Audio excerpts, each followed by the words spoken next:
যদি আপনি অনেক ভালো ব্যায়াম করছেন কিন্তু পোস্ট আর প্রি ওয়ার্কআউট মিল নিচ্ছেন না, তো আপনি কখনোই আপনার বডিতে রেজাল্ট দেখতে পাবেন না।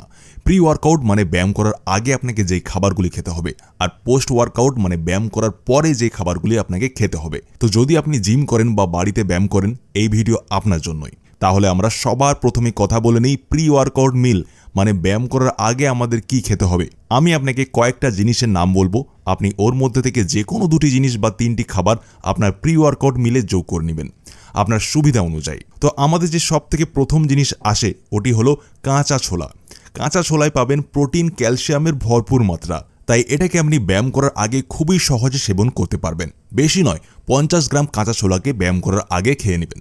এবার আমাদের যে দ্বিতীয় জিনিসটি আছে ওটি হলো সবুজ মুগ ডাল। দেখুন, এটাও প্রোটিনের একটা খুব ভালো সোর্স, আর ফাইবারও আছে এতে। এটাকেও আপনি কাঁচা ছোলার মতো জলে ভিজিয়ে সহজেই খেতে পারবেন। এবার আমাদের যে তৃতীয় জিনিস আছে ওটি হলো খেজুর। খেজুরকে যদি আপনি ওয়ার্কআউট করার আগে খান, বেশি নয় 5 থেকে 6টি যদি খেয়ে নেন, তো আপনি ব্যায়াম করা 30 মিনিট অবধি কোনো ক্লান্তি লাগবে না আপনাকে, কেননা এটা একটা শুকনো ডায়েট হয়, আর যেটাকে আপনি সহজে কিনে রাখতে পারবেন। আর আপনি ব্যায়াম করার আগে 6 থেকে 7টি খেজুর খেতে পারেন। এবার আমাদের যে চতুর্থ জিনিসটি আছে এটা একটু দেশি খাবার, কিন্তু এটাকে ব্যবহার করা খুবই সহজ আর উপকারিতাও অনেক। আর ওই জিনিসটি হলো ছোলা দিয়ে তৈরি ছাতু।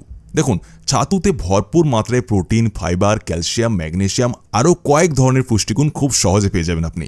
ছাতু পাউডারের আকারে হয়, এই জন্য আপনি সহজেই ঘুলে খেতে পারবেন। যদি ছাতুকে ব্যায়াম করার আগের মিলে অ্যাড করতে চান তাহলে সহজেই অ্যাড করতে পারেন, আর এর 50 থেকে 100 গ্রাম জলে ঘুলে আপনি পান করতে পারেন।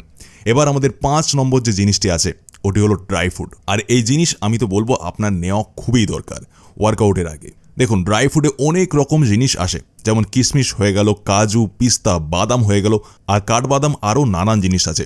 তো আপনি এই সব জিনিসের যে কোনো 2 থেকে 3টি জিনিসকে আপনার প্রি ওয়ার্কআউট মিলে অবশ্যই যোগ করবেন। এবার আমাদের যে 6 নম্বর জিনিসটি আসে ওটি হলো সেদ্ধ করা আলু বা সেদ্ধ করা লাল আলু। দেখুন, সেদ্ধ করা আলুতে পাবেন ভিটামিন, মিনারেলস, পটাশিয়াম, অনেক রকম পুষ্টিগুণ পেয়ে যাবেন। এটা আপনার ব্যায়াম করার সময় এনার্জিকে বুস্ট করায় অনেক সাহায্য করে। এজন্য বেশি নয়, 2টি সেদ্ধ করা আলুকে ব্যায়াম করার আগে অবশ্যই খাবেন। আর যদি আপনি আলুর জায়গায় লাল আলুকে অ্যাড করতে পারেন তাহলে এটা আপনার জন্য আরও বেশি প্রফিটেবল হবে। এবার আমাদের 7 নম্বর যে জিনিসটা আছে ওটি হলো রুটির সাথে পিনাট বাটার। দেখুন, এটাও একটা দুর্দান্ত প্রি ওয়ার্কআউট মিল। আপনি ব্যায়াম করার আগে যদি 2 থেকে 3টি রুটির সাথে 1 থেকে 2 চামচ পিনাট বাটারকে মিশিয়ে খেতে পারেন তাহলে আপনি ব্যায়াম করার সময় দারুণ এনার্জি পাবেন আপনার বডিতে। এবার আমাদের 8 নম্বর জিনিস যেটা আসে ওটি হলো বয়েল এগ। দেখুন, সেদ্ধ ডিম প্রোটিনের একটা দারুণ সোর্স, এই জন্য বেশি নয়, কমসে কম 2টি ডিমকে ব্যায়াম করার আগে অবশ্যই খাবেন। তো আমি এই 8টি প্রি ওয়ার্কআউট মিলের ব্যাপারে বললাম, আপনি এর মধ্যে থেকে যে কোনো 2টি বা 3টিকে আপনার প্রি ওয়ার্কআউট মিলে যোগ করতে পারেন। আর আপনাকে এখানে আরেকটা কথা জেনে নেওয়া অনেক জরুরি যে আপনি প্রি ওয়ার্কআউট মিল ওয়ার্কআউটের থেকে কত আগে খাবেন। তো দেখুন, আপনি চেষ্টা করুন ওয়ার্কআউটের থেকে 1 থেকে 1.5 ঘন্টা আগেই প্রি ওয়ার্কআউট মিল নিয়ে নেওয়ার। এমন বলছি কারণ আপনি যে খাবার খান ওটা যতক্ষণ না হজম হবে ততক্ষণ ওর থেকে আপনি এনার্জি পাবেন না। আর যদি আপনি ওয়ার্কআউটের থেকে 1 থেকে 1.5 ঘন্টা আগেই মিলকে খেয়ে নেন তো এই জিনিস হজম হয়ে যাবে আপনার পেটে, আর আপনি ব্যায়াম করার সময় এনার্জি পেতে থাকবেন। তো এবার কথা বলি আমাদের পোস্ট ওয়ার্কআউট মিল মানে ব্যায়াম করার পরে আপনি কি খাবেন। তো দেখুন, প্রথমে আপনাকে এটা বুঝতে হবে যে ব্যায়াম করার পর আপনার বডির সব থেকে কোন জিনিসের নিড হয়। ব্যায়াম করার পর আপনার বডির সব থেকে দরকার হয় প্রোটিন। আর এই জন্য কারণ যখন আমরা ব্যায়াম করি আমাদের মাসেলসের ফাইবার ভেঙে যায়, আর ওটিকে রিকভার করার জন্য প্রোটিন অনেক সাহায্য করে।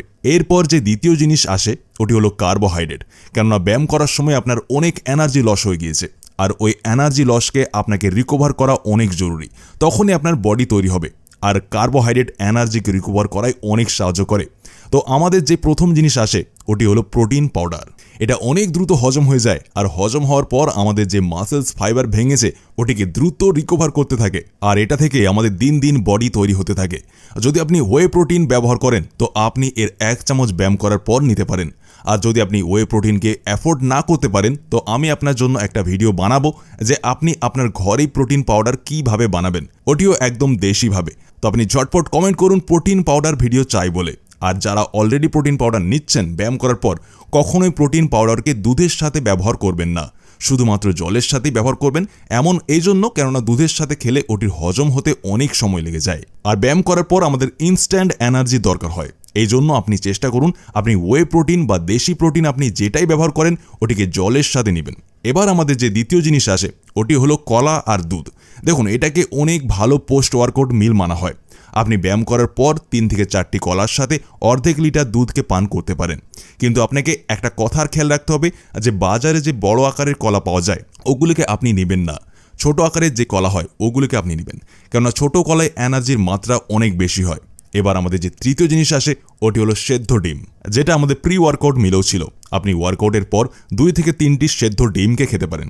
এটা আপনার মাসেলস টিস্যুকে রিকভার করায় অনেক বেশি সাহায্য করে। এবার আমাদের চতুর্থ জিনিস যেটা আসে ওটা হলো ওটস। আপনি এটাকেও ওয়ার্কআউটের পরে নিতে পারেন। নেক্সট আমি আপনাকে একটা কথা বলে দিই যে আপনাকে পোস্ট ওয়ার্কআউট মিলে আপনাকে বেশি কিছু নিতে হবে না। ব্যাস আপনাকে এটা করতে হবে যে যদি আপনি সকালে ব্যায়াম করেন তো আপনাকে পোস্ট ওয়ার্কআউটে আপনার ব্রেকফাস্টকে অ্যাড করে দেবেন। আপনার ব্রেকফাস্টে এমন জিনিসকে খাবেন যেটাই হাই প্রোটিন হয়, হাই কার্বোহাইড্রেট হয়, যেমন সয়াবিন হয়ে গেল, পনির হয়ে গেল।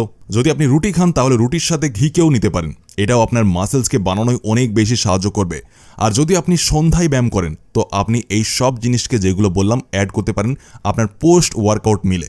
না হলে আপনারা একদম ডিনারেই অ্যাড করতে পারেন, কিন্তু খেয়াল রাখবেন যে আপনার ডিনারে হাই প্রোটিন হাই কার্বোহাইড্রেট নিতে হবে আপনাকে। তো এগুলি হয়ে গেল ব্যায়াম করার আগে কি খাবেন ও ব্যায়াম করার পরে কি খাবেন সেটা নিয়ে। আর আমি খুবই তাড়াতাড়ি ফুল ডে ডায়েট প্ল্যানের উপরেও একটা ভিডিও নিয়ে আসবো। যদি আপনি ওই ভিডিওকে মিস না করতে চান তো চ্যানেলকে সাবস্ক্রাইব করে বেল আইকনকে দাবাতে একদম ভুলবেন না। আর এতটা ভিডিও দেখবার জন্য আপনাকে অনেক অনেক ধন্যবাদ। দেখা হবে আরেকটি দুর্দান্ত দারুণ ভিডিওর সাথে। ততক্ষণের জন্য নিজের খেয়াল রাখুন, সুস্থ থাকুন। ধন্যবাদ।